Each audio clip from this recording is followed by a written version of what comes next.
Just a little bit of an intro. We focus on the entire ecosystem in the digital landscape. So we'll do your ads, we'll do your organic strategy, we'll do your landing pages, we'll look at your CRM, and we'll try to understand at which point the customer is converting and where to put more money behind that, right? Do we put more money into email? Do we put more money into ads? How do we build this brand how do we maximize the investment of your marketing dollars? So, it's rather new channel, a lot of nuances, right? And there's, we're developing the playbook, and we're cracking that code. And here's some of the things that we've learned thus far, right? So the consumer is willing to spend over $150 online, right? So if you have, two bottles that come out to $150, there's very little friction being able to convert that. And, we take an online marketplace like Sip Tequila, that's doing on average, our order values are $200 plus, right? So if you have a tequila, make sure you list it on siptequila.com, right? We are moving 2 bottles on average per order, right? So when a customer comes to one of our brand site, they will buy 2 orders. If you see a brand that is a direct-to-consumer brand, you will see a lot of free shipping on 2 bottles, $10. There's the offers there. This is driving a lot of that checkout quantity. In-channel profitability is 100% achievable. It takes a creative partnership between your solution, your DTC solution, and then basically, you got to have a good agency as well, and you have to make sure you have your good ads, and we'll get into that as well as we move forward. And long-term channels like CRM do incredible. They compound over time. As your customer base grows, the emails that you send, you're gonna sell a lot more bottles. So the obvious challenges would be to find the right e-commerce solution for D2C fulfillment, and then all those shipping costs, which I'm sure some of you are familiar with, and then getting creative with those unit economics. And the not so obvious challenge is finding that messaging market fit, right? You want to get ads and make sure you have a messaging market fit where consumers are converting at the point of serve. And then the content budget and the ad budget. So right from the get-go, let's talk about kind of the solutions that you can get, right? Many people work with Cast and Barrel, Bar Cart, Thirsty, Speakeasy. I'm sure you've heard of many of these. They have a lot of different features, a lot of different things that will come live, right? So it's hard for me to comment on who's the best one right now, but what I can say is that you really want to work with one that's going to get creative with you on the unit economics, somebody who can actually play into their retail margin to help you drive demand and create velocity. So speaking on the shipping costs, right? Because that's really the biggest hurdle here. On a 1 bottle, this is kind of the industry standards. It's $19 to ship. 2 bottles is $21.50. 3 bottles is $23.50. In some of the solutions and some of the providers, you will see them. It's like $8. They're taking $8 off. That's a little bit sketchy, but if you want to play ball, you can play ball, and that's because they're getting rid of the need for the signature at the point of it arriving. So let's look at what the shipping cost looks like, and when you're setting this up to try to grow this business. Does a laser work? Yes, it does. Either way, so this is the fundamental model, right? So you have your retail price at the top of $29.99, and then your cost of shipping of $19.50. If the customer pays for the $19.50, we have a gross margin of 58% in this example. If we eat that as a supplier, right, it goes down to negative 52%. I'm going to show you the next examples of why you need to get creative with your retailer, right, to start hitting 20 plus in your gross margin at checkouts, right, online. So when you look here, right, so on the top you'll see the 2 bottle checkouts, and right beneath it is basically what we're playing with.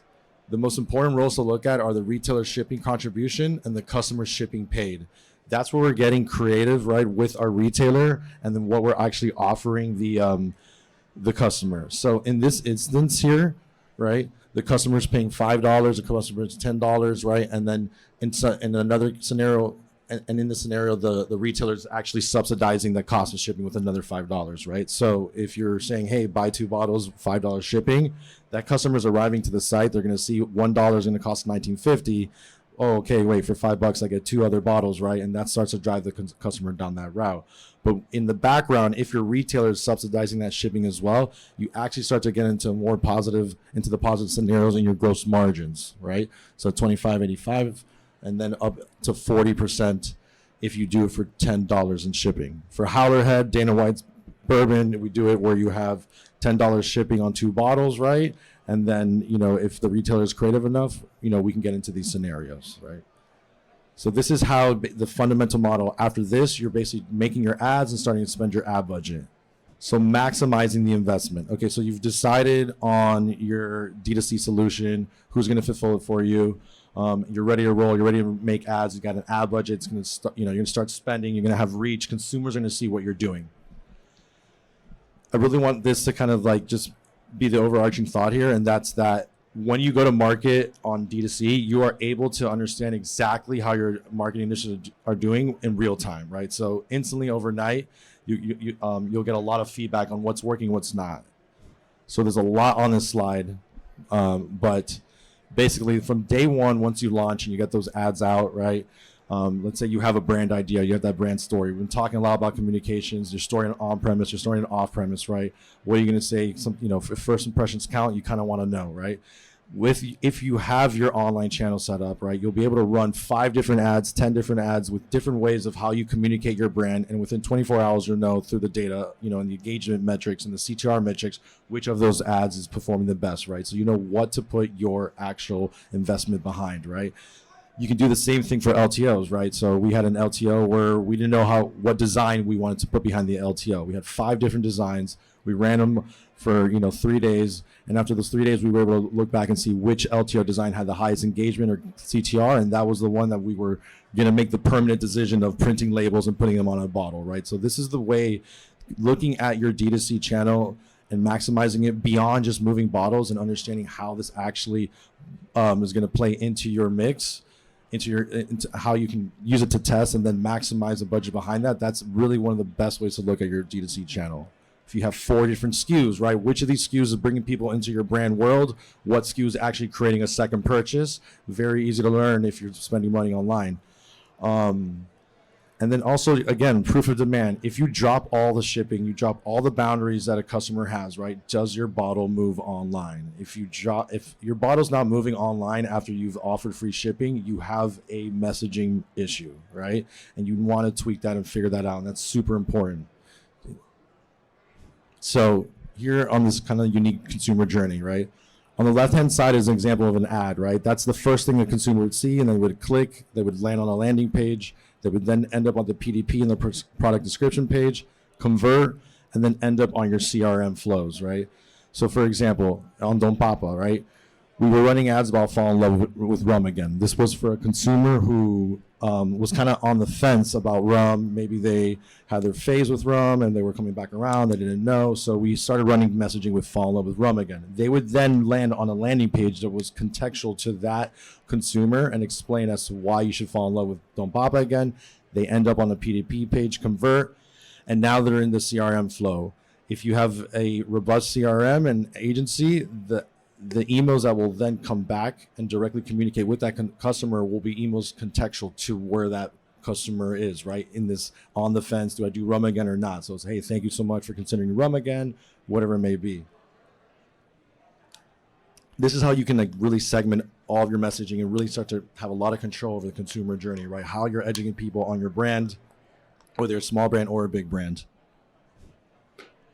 And then ads, right? So this is Compoveda, which is a brand. It's got a Rosa, it's got a Reposado, it's got a Blanco, it's got an Extra Añejo, right? We have ran hundreds of ads for Compoveda. It's taken some time to find out what the best positioning is for the brand and all their SKUs. But once you get these all out, you'll start to learn what's working. And I can tell you right now on the ad on the left there where it says distilled with mastery and aged to perfection, this is a $180 Extra Añejo. Doesn't have a lot of presence on the off or on premise, right?